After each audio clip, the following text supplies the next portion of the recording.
Hello mga ti! Tara, samahan nyo kaming gumala. For today's video, pupunta nga tayo sa Takahata Fudosong. Napanood nyo nga yung number 3 na vlog ko. Pumunta nga kami nun sa shrine para nga kami mag-pray. Pero this time, sa ibang shrine naman tayo pupunta para makita nyo nga rin yung iba't ibang shrine dito sa Japan. May nadaanan nga kaming parang drawing dito. Grabe, ang galing no? Pero dahil sobrang dami ng tao, wala nga kaming nahanap na parking. Buti nga may nahanap pa rin kami kahit medyo malayo. At sakto din dahil gutom na nga ang beshi nyo. Umorder nga ako dito ng cheese gyudon. Isa din to sa must try dito sa Japan, kaya itry nyo na. Ayaw nga akong pagbayarin dyan ni Padir, kaya siya na yung nagbayad. Dabulol na nga si Tinyo. Fast forward nga, papunta na nga kami sa shrine. Bago nga pala kami pumunta dito, sabi ko sa kapatid ko, tigilan niya muna magsukiya, magsoba nilang kami. Ang ending, dun pa rin kami kumain. After ng onting lakad, nandito na nga kami agad. Ito nga yung kasama kong makulit at budolera. Nakikita nyo naman, di ba? Sobrang daming tao. Ganto kasi talaga dito kapag New Year. Dahil ang tagal ng stoplight, ayan, naaura muna si Tinyo. Di na nga kami pumunta ng January 1. Kasi last time na punta namin, ginabi na nga kami sa sobrang daming tao. Pero nagulat pa rin kami dahil ang dami pa rin palang tao ngayon. Nakikita nyo ba yung usok na yan sa gilid? Paniniwala dito, kapag nilagay mo yan sa ulo mo, tatalino ka.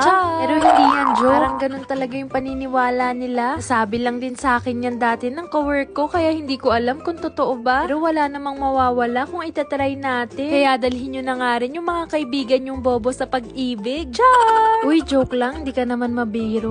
Nalionting kembot nilang kami na nga yung next. Ngek, hindi pa pala, ang dami pa palang nakapila dito sa taas. Sabi nga ng kapatid ko dito, ang maganda daw ihulog sa mga shrine na ganito, 5 yen. Kasi sa Japanese, go-en nga yan. Tapos, yung lock nga dito, go-en. O, diba, magkatunog? O, syempre, hindi ko nasasabihin yung mga wish ko sa inyo. Pag natupad nilang, baka mausog eh. Char! Pagkatapos nga, bumaba kami dito para bumili ng mga pangontra sa mga bad luck. Pagtingin nga namin dito sa gilid, nakakita ko ng mga daruma. Nood nyo ba yung movie niyan? At dahil nga may mga street food dito, nag-ikot-ikot na muna nga kami. Kaya lang, busog pa nga ako kanina, kaya hindi talaga ako natatakam sa mga pagkain.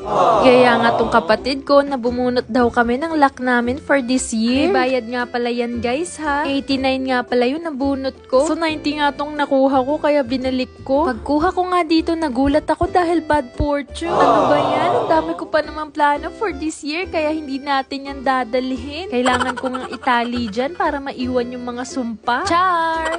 I hope you enjoyed this vlog. Thank you for watching. それじゃあ、またね! Bye bye!